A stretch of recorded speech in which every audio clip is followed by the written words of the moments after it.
नमस्कार बच्चों, मैं मोहन चंद्रा आप सबका अपने YouTube channel perfect coaching centre में स्वागत करता हूं। आज के इस नई वीडियो में हम सभी आज कक्षा 12 की केमिस्ट्री में जो हमारा चैप्टर नंबर 9 है उपसय संयोजन यौगिक, उससे संबंधित IUPAC नामकरण जो प्रत्येक वर्ष एग्ज़ाम में पूछा जाता है। अदर कहीं से क्वेश्चन आपका मिसमैच हो जाए, लेकिन इस चैप्टर से ये 100% आता है। कम से कम 2 नंबर में और अधिकतम 10 नंबर तक हो सकता है। तो बहुत ही इम्पोर्टेंट टॉपिक है आज का ये IUPAC नामकरण आपका उपसय संयोजी यौगिकों का। तो देखिए, जो बोर्ड पे देख रहे हैं अभी आप, जो टेबल सी बनी है, ये इसे तो आप बाद में बताएंगे हम आपको। पहले आप जानते हैं कि है क्या IUPAC उपसय संयोजी यौगिकों की। तो सबसे पहले देख रहे हैं हम बोर्ड पे आपको कि K2 लिखा है NiCN का होल 4। अब जो ब्रैकेट लगा है, इस ब्रैकेट के बारे में तो सभी बच्चे जानते ही होंगे। जो नहीं जानते हैं हम बता दें जानकारी के लिए कि इसे हम बड़ा कोष्ठक कहते हैं, या यहाँ पे गुरु कोष्ठक के नाम से भी यूज करेंगे इसे। तो सबसे पहले हम नाम लिखने से पहले कुछ जानकारी कर लेते हैं कि K2 को क्या बोलेंगे, Ni को क्या बोलेंगे या CN को क्या बोलेंगे। तो सबसे पहला काम हमारा रहेगा आज कि इन 2 भागों को पहले अलग अलग करना है हमें। जो ब्रैकेट के बाहर है वो अलग हो जाएगा, जो ब्रैकेट के अंदर है वो अलग हो जाएगा। तो यहाँ से ये 2 भागों में डिवाइड हो जाएगा। देखिए, अब जो हमारा बायां भाग में K2 है और दायां भाग में जो पूरा ब्रैकेट है, जो बायां भाग रहता है हमेशा इसे हम धनायन भाग बोलते हैं, और जो दायां भाग है इसे हम ऋणायन भाग बोलते हैं।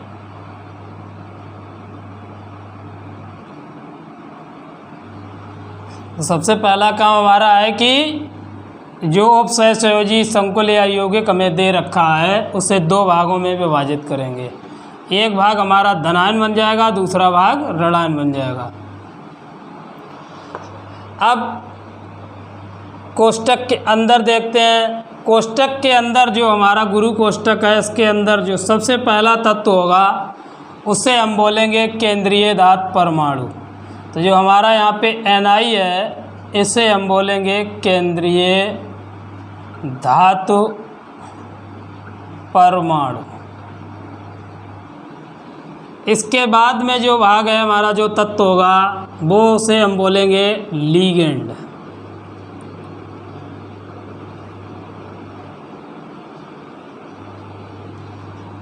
सबसे पहला काम आपको बताया कि हमें धन और ऋण भाग में अलग अलग करना है। तो हमारा ये धनायन बन गया, ये ऋणायन बन गया। अब जो हमारा गुरु कोष्ठक है उसमें सबसे पहला तत्व हमारा क्या कहलाता है? केंद्रीय धातु परमाणु। इसके बाद वाले जो भी 1-2 और भी हो सकते हैं यहाँ पे, उन सभी को लीगेंड बोलेंगे, लेकिन शर्त ये है कि वो गुरु कोष्ठक के अंदर होने चाहिए। अब केंद्रीय धातु परमाणु होता क्या है, तो ध्यान रखना, 1 नंबर में केंद्रीय धातु परमाणु की परिभाषा भी पूछ देता है। तो केंद्रीय धातु परमाणु हमारा वह स्पीशीज जो इलेक्ट्रॉन को ग्रहण करती है, वह स्पीशीज जो इलेक्ट्रॉन को ग्रहण करती है केंद्रीय धातु परमाणु कहलाता है। या सीधे भाषा में कहें कि वह परमाणु जो इलेक्ट्रॉन को ग्रहण करता है क्या कहलाएगा? केंद्रीय धातु परमाणु। अब लीगेंड हमारा है, तो लीगेंड को भी ये हमारा ग्रहण करता है तो ग्राही हो गया, ये क्या हो जाएगा? दाता। तो वह स्पीशीज जो इलेक्ट्रॉन को डोनेट करती है क्या कहलाएगी? लीगेंड। या इलेक्ट्रॉन दाता स्पीशीज को हम क्या बोलेंगे? लीगेंड। तो दोनों परिभाषाएं आपको समझ में आ गई होंगी कि हमारा जो केंद्रीय धातु परमाणु है वो इलेक्ट्रॉन को ग्रहण करता है, और जो लीगेंड है वो इलेक्ट्रॉन को दान करता है। अब ये पूरा क्षेत्र हमारा पूरा क्षेत्र बोला जाता है समन्वय क्षेत्र। ये जहाँ यहाँ से और यहाँ तक का पूरा क्षेत्र ये इसे हम क्या बोलते हैं? समन्वय क्षेत्र। ये हमारा ये भाग बोला जाता है समन्वय क्षेत्र।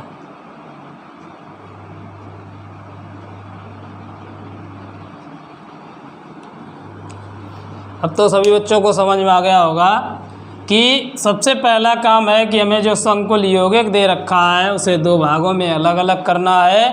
अलग अलग करने के लिए जो हमारा गुरु कोष्ठक है उससे बाहर वाले भाग को अलग कर देंगे और गुरु कोष्ठक हमारा अलग हो जाएगा। तो ये हो गया धनायन भाग बायां पक्ष और दायां पक्ष हमारा हो गया ऋणायन भाग। और गुरु कोष्ठक के अंदर सबसे पहला तत्व जो होगा उसे हम बोलते हैं केंद्रीय धातु परमाणु। और केंद्रीय धातु परमाणु की परिभाषा अभी आपको हमने बताई। क्या बताई? कि वह स्पीशीज जो इलेक्ट्रॉन को ग्रहण करती है केंद्रीय धातु परमाणु कहलाती है। इसी प्रकार जो इस केंद्रीय धातु परमाणु के आगे वाला हमारा तत्व होगा उसे हम लिगेंड बोलेंगे। वो 1 या 2 3 कुछ भी हो सकते हैं। और लिगेंड के लिए हमने आपको बताया कि वह स्पीशीज जो इलेक्ट्रॉन को डोनेट करती है या देती है या दान करती है उसे हम क्या बोलेंगे? लिगेंड। और इस पूरे क्षेत्र को हम बोलते हैं समन्वय क्षेत्र। अब लिगेंड जैसे यहाँ पे लिखा है CN, तो लिगेंड को हम किस रूप में IPSC में प्रदर्शित करेंगे? तो बस अब ये देखिए इस टेबल का काम कि ये सभी लिगेंड लिखे हैं और उन्हें हम लिगेंड के रूप में किस नाम से जानेंगे और क्या उनकी ऑक्सीकरण संख्या होती है वो जानेंगे। तो सर्वप्रथम हमने जो X लिखा है, X पर हमारा हाइड्रोजन। अब हाइड्रोजन में फ्लोरीन, क्लोरीन, ब्रोमीन, आयोडीन, इसे हम लिगेंड के रूप में हैलाइडो के रूप में प्रयोग करेंगे। इसकी ऑक्सीकरण संख्या -1 होती है।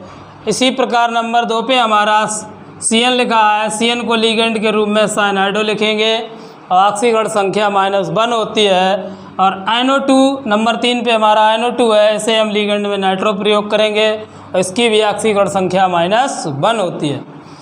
नंबर 4 पे हमारा CO3 लिखा है, इसे लिगेंड के रूप में कार्बोनेटो लिखेंगे और इसकी ऑक्सीकरण संख्या -2 होती है। इसी प्रकार नंबर 5 पे हमारा C2O4 लिखा है, इसे लिगेंड के रूप में हम ऑक्जेलेटो लिखेंगे और इसकी ऑक्सीकरण संख्या -2 होती है। इसी प्रकार नंबर 6 पे हमारा SO4 है, इसे लिगेंड के रूप में सल्फेट लिखेंगे और इसकी ऑक्सीकरण संख्या -2 होती है। नंबर 7 पे हमारा H2O है, इसे लिगेंड के रूप में एक्वा लिखेंगे, ऑक्सीकरण संख्या 0 होती है। नंबर 7 पे हमारा CO है, कार्बोनिल, इसकी भी ऑक्सीकरण संख्या 0 है। नंबर 8 पे EN, ethylene diamine, ethylene diamine, ये भी उदासीन है, इसकी भी ऑक्सीकरण संख्या 0। अगला है हमारा NH3, इसे लिगेंड के रूप में एमीन और ऑक्सीकरण संख्या 0।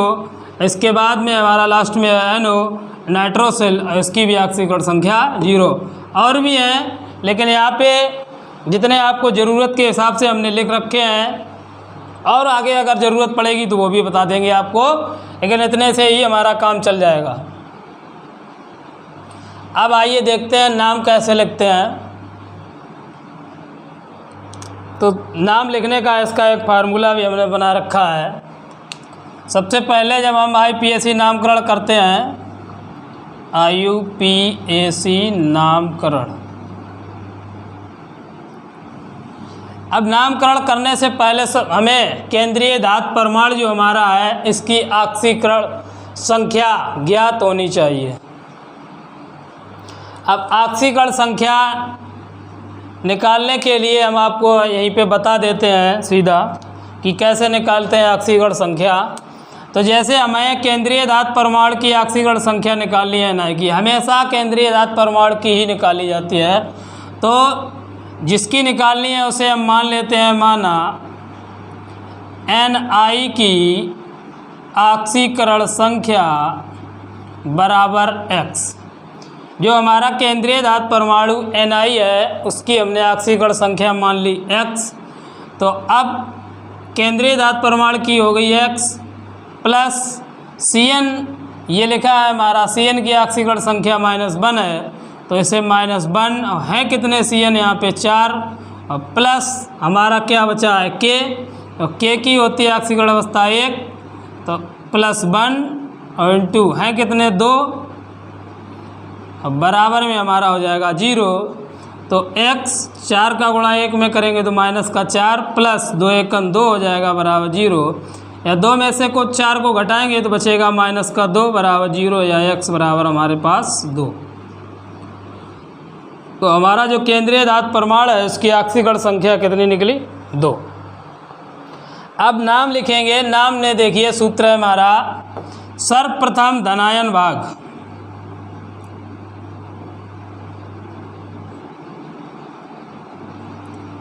प्लस धनायन भाग के बाद जो हमारा लिगेंड है उसका नाम।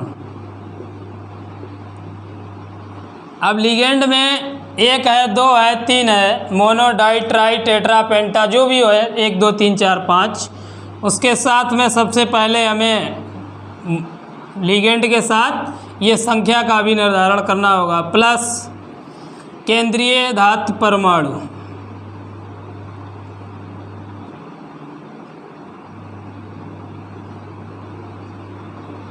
अब केंद्रीय धातु परमाणु के साथ उसकी ऑक्सीकरण संख्या वो भी छोटे कोष्ठक में। अब लास्ट में हमारा जो बचेगा वो बचेगा ऋणायन भाग।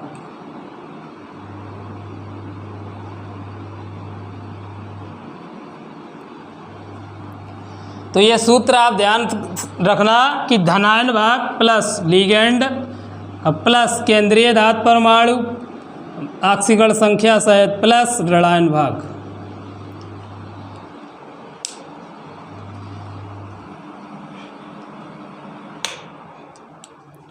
ले लीजिए स्क्रीनशॉट जल्दी से, फिर आगे आपको और भी अभी इसमें बताने को है।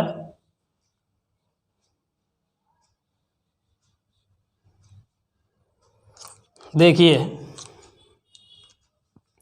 अब सूत्र तो हमें पता लग गया। अब हमें जानना ये है कि जो धनायन में के लिखा है इसे हम क्या लिखेंगे। लिगेंड के रूप में हमने आपको बता दिया कि लिगेंड के रूप में फ्लोरीन है, क्लोरीन है, ब्रोमीन है, आयोडीन है। इन सभी को हम जैसे फ्लोरीन को फ्लोराइडो, क्लोरीन को क्लोराइडो और ब्रोमीन को ब्रोमाइडो और आयोडीन को आइडो इस रूप में प्रयोग करेंगे। लेकिन अगर ये कोष्टक के बाहर हैं, गुरु कोष्टक के बाहर हैं, अर्थात लिगेंड के रूप में नहीं है, अगर लिगेंड के रूप में नहीं है तो हम सामान्य नाम से ही इन्हें यहाँ पे लिखेंगे कि जैसे अगर Cl लिखा है तो Cl को क्लोराइड लिखेंगे, F लिखा है तो F को फ्लोराइड लिखेंगे, Br लिखा है तो Br को ब्रोमाइड लिखेंगे, या हमारा K लिखा है यहाँ पे तो इसे हम पोटेशियम यूज करेंगे, Na लिखा है तो इसे हम सोडियम के रूप में यूज करेंगे। तो देखिए इसका नामकरण करते हैं। और एक बात ध्यान रखनी है कि देखिए हमने आपको ये समझा दिया कि जैसे गुरु कोष्टक के बाहर हमारा K है, Na है या Cl है, Br है, जो भी गुरु कोष्टक के बाहर होगा उसमें ना तो हम मोनो लगाएंगे, ना डाई लगाएंगे, ना ट्राई लगाएंगे, केवल उसका नाम लिखना है हमें। जैसे K2 लिखा है तो उसे पोटेशियम ही यूज करेंगे।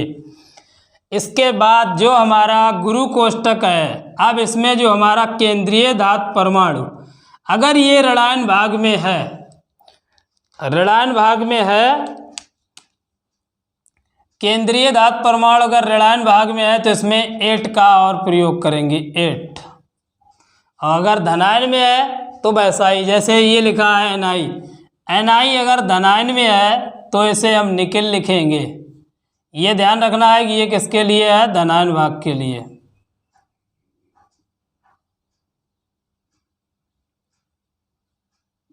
धनायन भाग के लिए हम इसे निकिल यूज करेंगे, और यही अगर ऋणायन भाग में है तो इसे हम लिखेंगे निकिलेट। 8 और जुड़ जाएगा इसमें तो हमारा हो जाएगा निकिलेट। और ये ध्यान रखना है कि शर्त यही है कि ये कब होना चाहिए, जब ये से ऋणायन भाग में होगा तब। इसे हम जब ही उपयोग में लाएंगे 8 को जब हमारा केंद्रीय धातु परमाणु ऋणायन भाग में होगा। तो आइए अब इसका नामकरण करते हैं, फिर और भी आगे तत्व हैं उनका भी नामकरण करेंगे। तब ज़्यादा बढ़िया से आपको समझ में आ जाएगा। तो देखिए अब हमारा यहाँ पे जो K2NiCN का होल 4 संकुल है। अब देखिए इसका नामकरण करते हैं।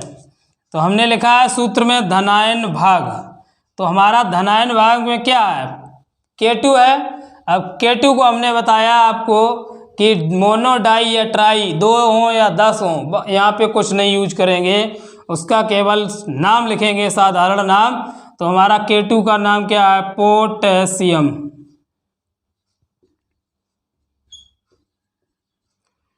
पोटेशियम हो गया। अब गुरु कोष्ठक के अंदर हमने बताया क्या लिखा जाएगा, सबसे पहले लिगेंड, लिगेंड उसकी संख्या सहित।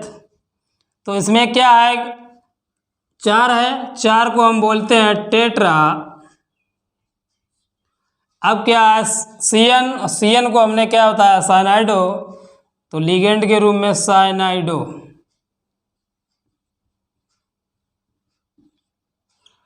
पोटेशियम समझ में आ गया, के को हमने K2 जो लिखा है उसे पोटेशियम। अब लिगेंड जो 4 है तो 4 को टेट्रा बोलते हैं, और सीएन है तो सीएन को साइनाइडो हम यूज करेंगे। अब हमारे पास बचा है केंद्रीय धात परमाणु, अवैध ऑक्सीकरण संख्या सहित। तो केंद्रीय धात परमाणु का नाम Ni है, तो Ni को हमने बताया निकेल लिखेंगे। लेकिन ये कौन सा है, ये ऋणायन भाग है, तो ध्यान रखना हमने क्या बताया अभी आपको कि 8 और जुड़ जाएगा तो हो जाएगा हमारा निकलेट। ऑक्सीकरण संख्या कितनी है, 2। तो नाम हो गया हमारा पोटेशियम टेट्रासाइनाइडो निकलेट। अब लीजिए जल्दी से स्क्रीनशॉट और भी आगे देखें हम।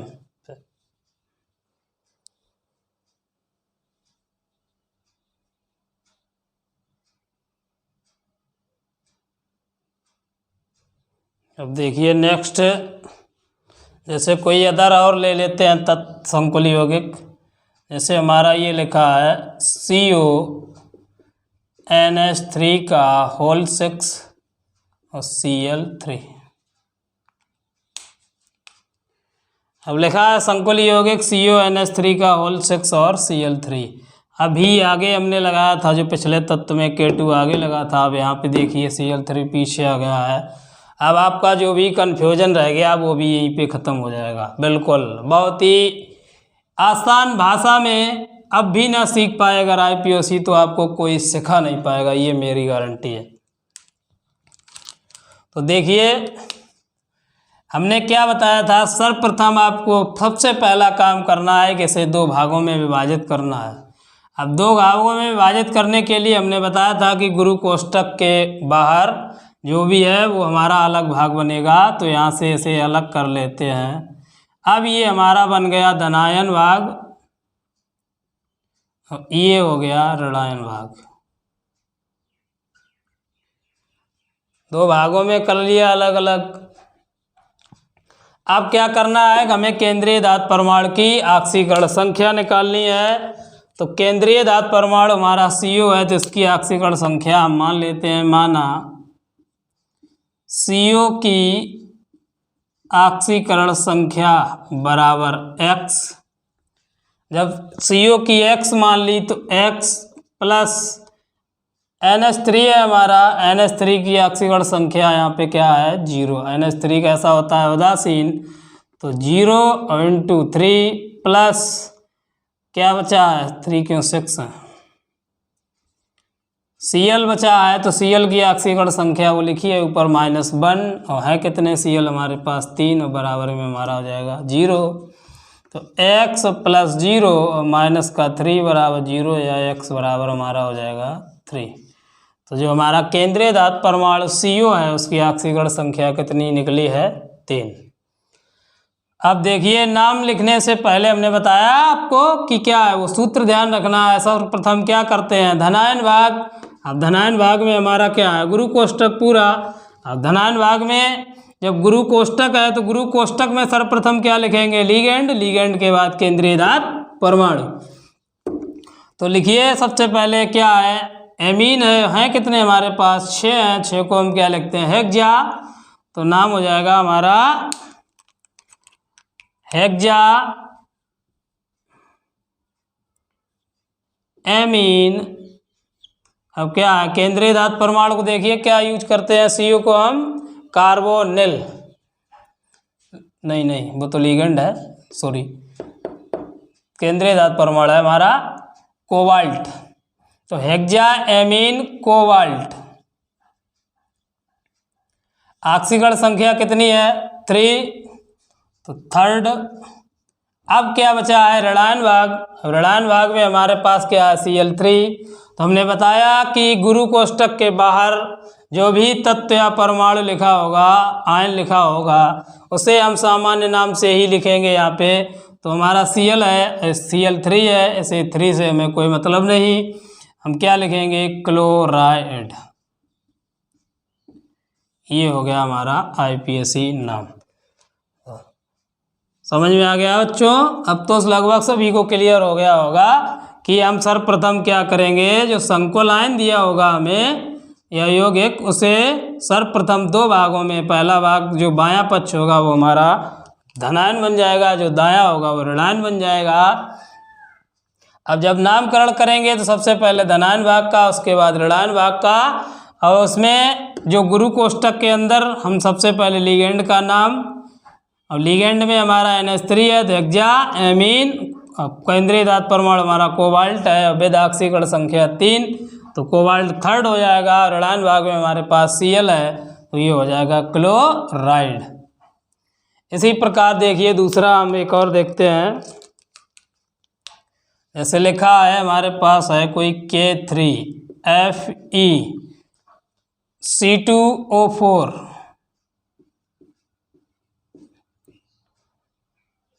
इसका होल त्रास कर देते हैं। अब सर्वप्रथम हमने बताया आपको कि इसकी ऑक्सीकरण संख्या निकाल लेते हैं। निकालो ऑक्सीकरण संख्या, Fe की निकालनी है, तो माना Fe की ऑक्सीकरण संख्या बराबर x। अब Fe की x हो गई प्लस C2O4 ऑक्जिलेटो लिगेंड के रूप में है, तो क्या होती है, माइनस की 2/3 प्लस K3 है हमारे पास, K की क्या होती है, प्लस की 1/3 और बराबर में 0। जैसे जब हल करते हैं 2 3 6 और 3 1 3 बराबर 0, 3 में से 6 कम हो जाएगा, x - 3, x बराबर 3। ऑक्सीकरण संख्या हमें पता लग गई कि जो हमारा केंद्रीय धातु परमाणु Fe है उसकी ऑक्सीकरण संख्या कितनी आई है, 3। अब यहीं से धनायन और ऋणायन भाग, तो ये हो गया हमारा धन भाग और ये हो गया हमारा ऋण भाग। अब नामकरण करते हैं, तो नामकरण में हमने आपको बताया कि सर्वप्रथम क्या लिखना है, धनायन भाग। अब धनायन भाग में हमारे पास है पोटेशियम, तो पोटेशियम हमने बताया 3 4 कुछ भी लगा हो, इनमें हमें कन्फ्यूज नहीं होना है। जो तत्व परमाणु है हमारा K, जैसे K4 लिखा हो, 5 लिखा हो, उससे हमें मतलब नहीं, सीधा नाम लिखेंगे उसका पोटेशियम। अब गुरु कोष्टक के अंदर लिगेंड देखिए C2O4 ऑक्जिलेटो, तो है कितने, 3, तो 3 को क्या लिखते हैं, ट्राई ऑक्जिलेटो। अब केंद्रीय धातु परमाणु हमारे पास क्या है, फेरस।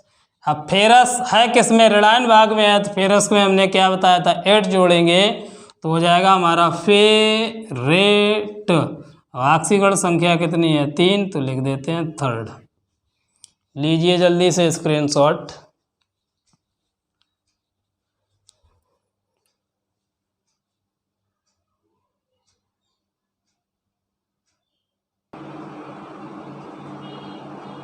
चलिए देखिए एक और देखते हैं, जो बोर्ड पे देखिए हमारा लिखा है कि CONH3 का होल 6 Cl और Cl3। तो काम सर्वप्रथम भाई कि हमें ऑक्सीकरण संख्या, अब यहाँ पे हमारा कोबाल्ट जो है केंद्रीय धातु परमाणु, तो माना CO की ऑक्सीकरण संख्या बराबर x। अब इसकी x हो गई। अब लिगेंड में हमारा NH3 है, NH3 उदासीन है, तो +0 और गुणा 6 प्लस क्लोरीन है हमारा तो -1 होती है, प्लस बाहर एक तो -1 और गुणा में 3 और बराबर 0। तो ये हमारा 0 हो जाएगा, तो ये -1 और ये -3 बराबर 0।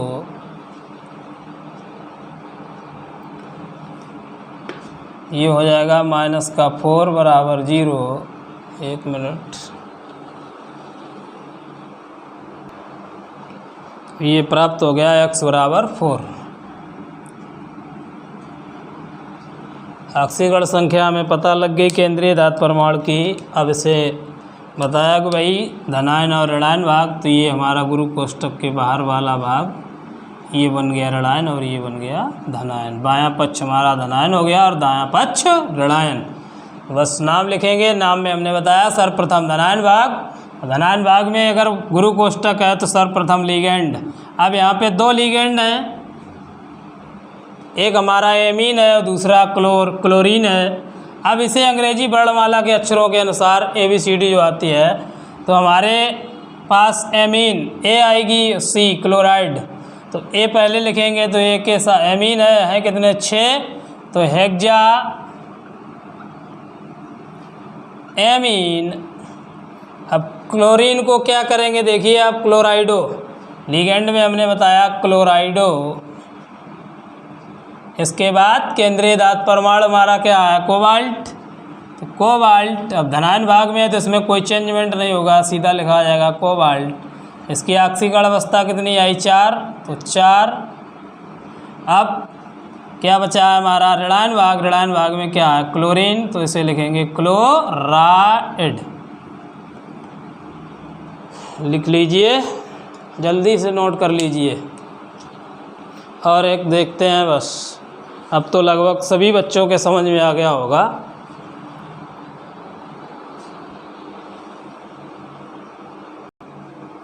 चलिए देखिए, एक और हमारा समकल यौगिक लिखा है CrH2O का होल 4Cl2NO3। सर्वप्रथम हमने बताया कि ऑक्सीकरण संख्या में चाहिए किसकी, Cr की, जो हमारा केंद्रीय धातु परमाणु के रूप में है। तो माना Cr की ऑक्सीकरण संख्या बराबर x। अब Cr की x हो गई प्लस H2O। एक देखिए ये H2O की क्या है, ऑक्सीकरण संख्या 0 और गुणा 4 प्लस Cl की -1 और गुणा में 2 हो जाएगा। और जो हमारा NO3 है इसकी होती है -1 बराबर में 0। तो x प्लस 0 माइनस का 2 माइनस का 1 बराबर 0, या x माइनस 3 बराबर 0, x बराबर 3। ऑक्सीकरण संख्या हमें पता लग गई, जो हमारा केंद्रीय धातु परमाणु C है उसकी 3। अब इसे हम धनायन और ऋणायन भाग में, तो देखिए हमने बताया जो हमारा गुरु कोष्ठक है उससे उसके बाहर जो भी होगा उसे अलग करेंगे। तो ये हमारा बायां भाग हो गया धनायन और ये दायां भाग हो गया हमारा ऋणायन। अब नामकरण करते हैं। तो नामकरण में हमने आपको बताया सर्वप्रथम धनायन भाग। अब धनायन भाग में गुरु कोष्ठक है तो उसमें सर्वप्रथम लिगेंड, लिगेंड के बाद केंद्रीय धातु परमाणु। तो देखिए नामकरण करेंगे। लिगेंड में हमारा का H2O और Cl2 2 हैं। अब 2 के लिए हमने बताया कि वर्णमाला जो हमारी अल्फ़ाबेट होती है ABCD, उसके अकॉर्डिंग तो H2O को हम लिगेंड के रूप में क्या कहते हैं, एक्वा, और Cl को बोलते हैं क्लोराइडो। तो एक्वा A आएगा और Cl में क्लोराइडो जो है उसमें C आएगा, तो हम लिखेंगे एक्वा, इसके बाद क्लोराइडो। तो देखिए एक्वा हैं कितने हमारे पास लिगेंड, 4 को क्या बोलते हैं, टेट्रा एक्वा, H2O को एक्वा। इसके बाद क्लोराइडो कितने हैं, 2, तो 2 को लिखेंगे डाई क्लोराइडो, डाई क्लोराइडो। अब हमारा केंद्रीय धातु परमाणु Cr है तो इसे लिखेंगे क्रोमियम। धनायन भाग में है तो भाई सिंपल नाम रहेगा, साधारण नाम क्रोमियम। अब ऑक्सीकरण अवस्था या संख्या कितनी है हमारी, 3, तो 3rd। अब लास्ट में NO3 है जिसे लिखेंगे नाइट्रेट।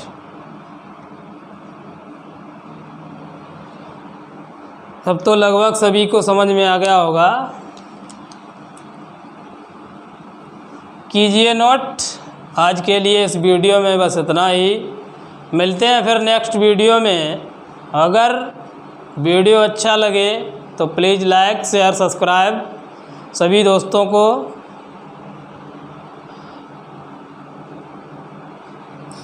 अगर इस IPSC में आपको नामकरण में कोई समस्या आ रही है तो हमें कमेंट बॉक्स में बताएं, हम उसका निराकरण करेंगे अगले वीडियो में।